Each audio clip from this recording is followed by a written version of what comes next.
This is the regular golf course, and over here is a restaurant called the Sand Trap. They have really good street tacos.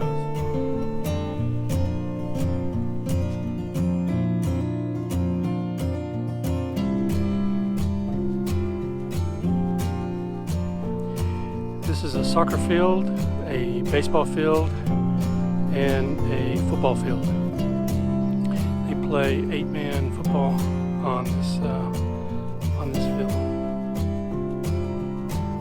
I've never seen one field that incorporated 3 different sports, but it's pretty cool.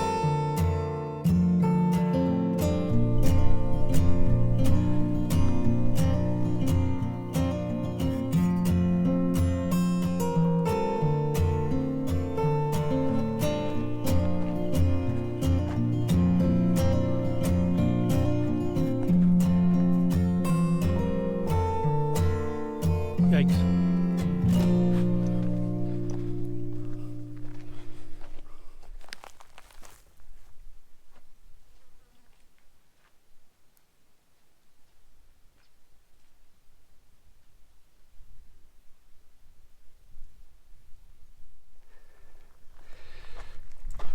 So this trail leads to Sky Summit.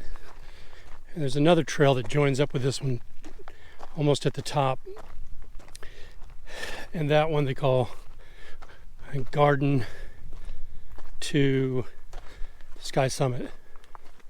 And that one starts out at the Botanical Gardens where Wrigley's Memorial also is. I can tell I'm breathing hard. I did this hike a few days ago with my wife, and she basically ran off and left me. I kept stopping in the shade. Today the high is around 80. There's a little more wind than the day that we did it, which helps cool you off a little bit. But a lot of it, there's no shade. It's just dry and hot. And I think I need to be in a lot better hiking shape. This is what we call in Tennessee a dark spot. And it feels good, but it's going to be short-lived. There's a lot of this. I think it's fox, what they call it, scat. It's all over the trail. You see it all day long. On the way down, if you take the trail that goes back to the Botanical Gardens, it's a big, wide road. Plus you're going down, which makes it a lot easier.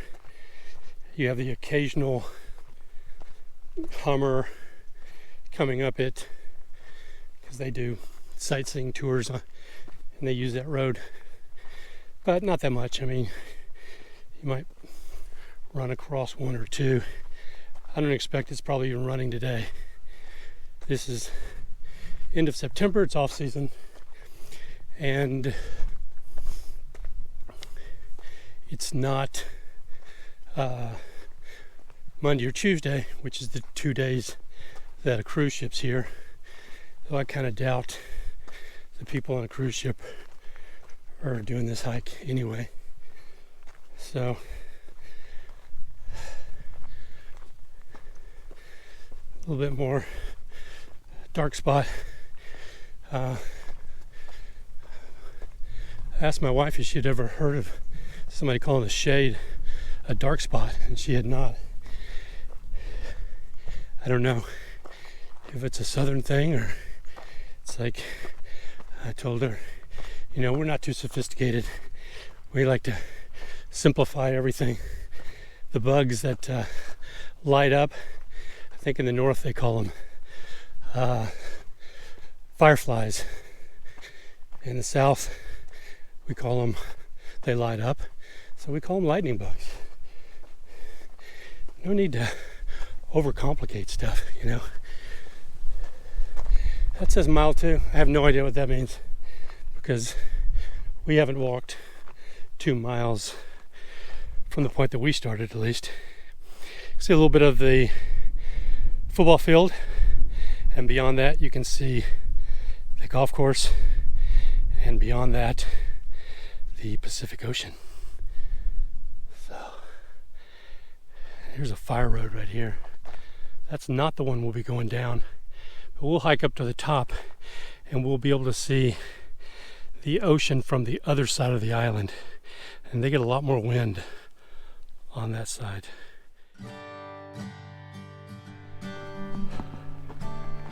I thought I should turn the camera around so I could prove that I was actually hiking and it wasn't a stunt double. But it is me breathing hard. I've not seen another person yet. I've seen a lot of lizards and a lot of fox poo, and that's about it. I changed hats, getting way too much sun with that cap.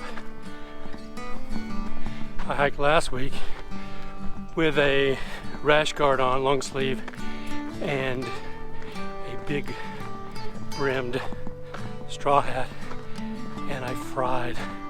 I was sweating so much, so I decided to try something different today.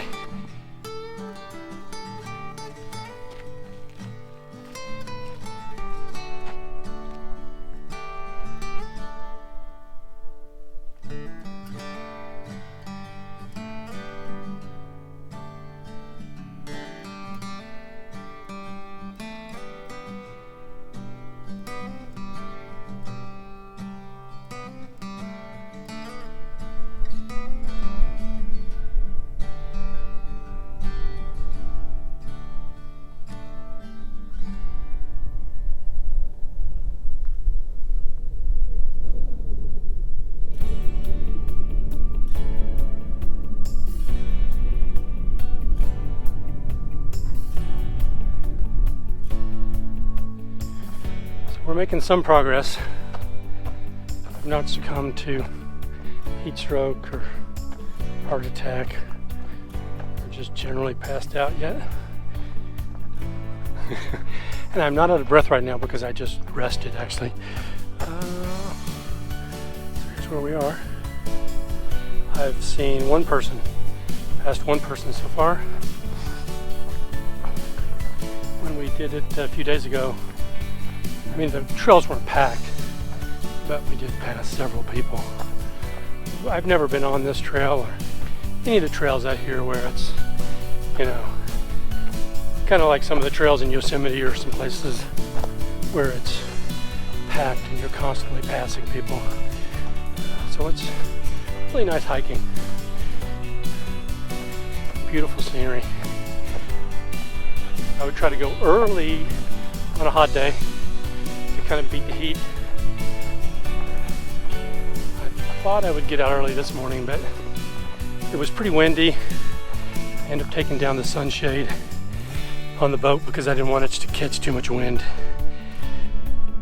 And generally, just kind of wanted to wait around a little bit to see what the weather was going to be like before I left the boat.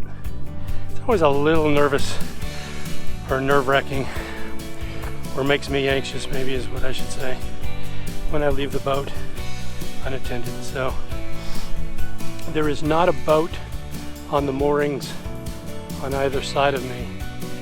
If there was, I would have really been leery about leaving the boat, because when there's a lot of wind, the boat swings around a lot and you can get pretty close to the boat next to you. If you have your dinghy tied up to one side, then that gives you a buffer. It's not going to hit your boat, it's going to hit the dinghy, which is not going to, not going to get damaged. And Normally I have a kayak on one side and the dinghy on the other if I'm on the boat, but I did not bring the kayak this year. So I think this hike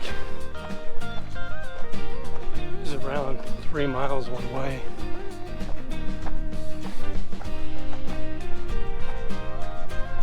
And I don't know if we're getting closer. I think we've got a ways to go actually. It all kind of starts to look the same.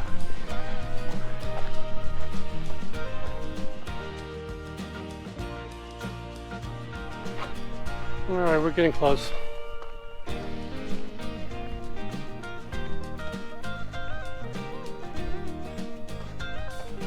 I actually don't know if this part, it's kind of like a little gazebo up here, if that's considered Sky Summit, because you can definitely keep going, you can get up higher.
This is the road I mentioned earlier that we'll take down, and it's a much wider path, and the vehicles drive on it to do the tours.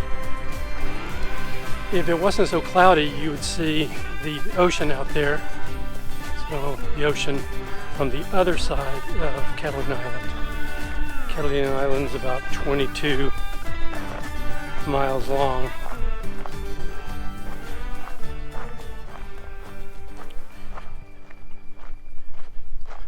See the clouds coming over through the mountain.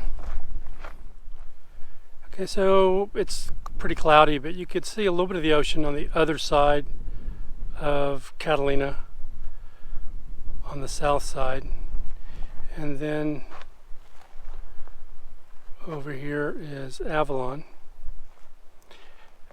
And if we take this path down, we'll go down to the Botanical Gardens and the Wrigley Memorial.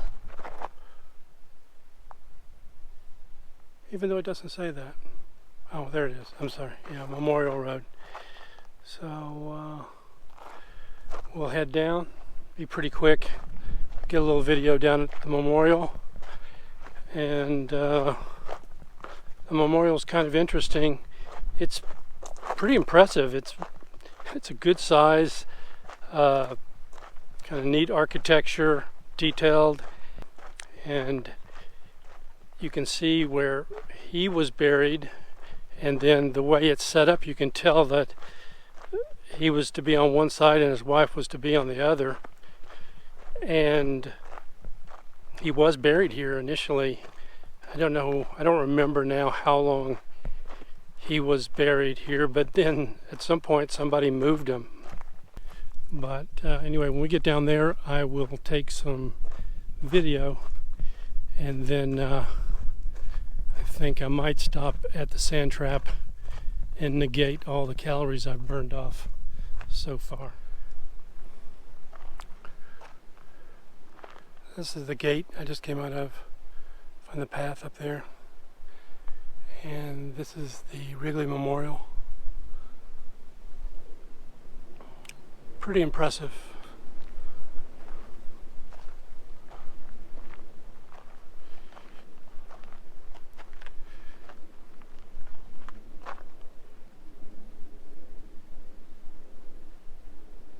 It's completed in '34.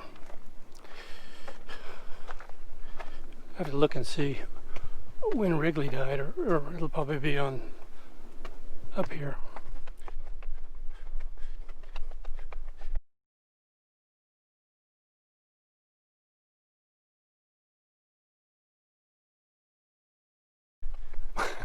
My calves are burning.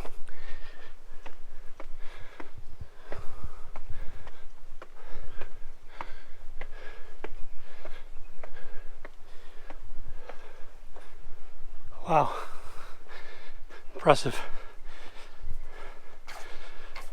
What a view. All this tile, all looks original. I'm sure there was water in this at one time.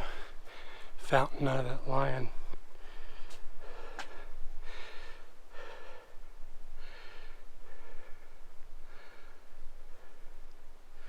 Talk about the plant that Wrigley established to make that decorative tile. Yeah, this would have been really pretty with water. It's pretty now, but with a water fountain running. Look at that cactus growing up there. Wow. Okay.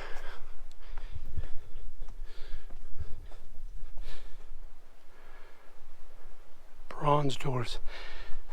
These doors will outlive us all. Amazing how thick they are. And the detail.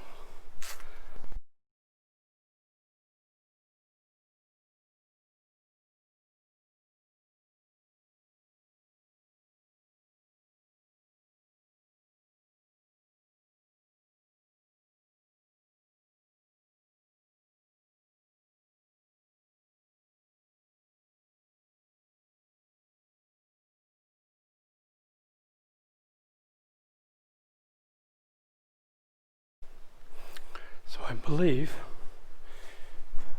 this is where Wrigley was buried initially. September 30th, he was born in 1861, died in 1932. So the memorial was completed 2 years after he died. And I'll go back and look it up, but I think he was buried here initially. And the way this thing is designed, you have the duplicated space right across from it, which,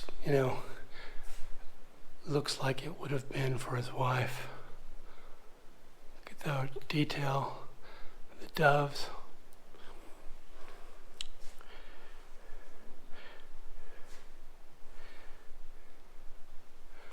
I mean, it's impressive.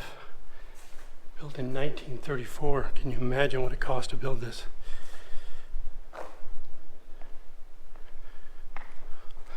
I'll have to go back. I don't remember what year they said it was started. What a view.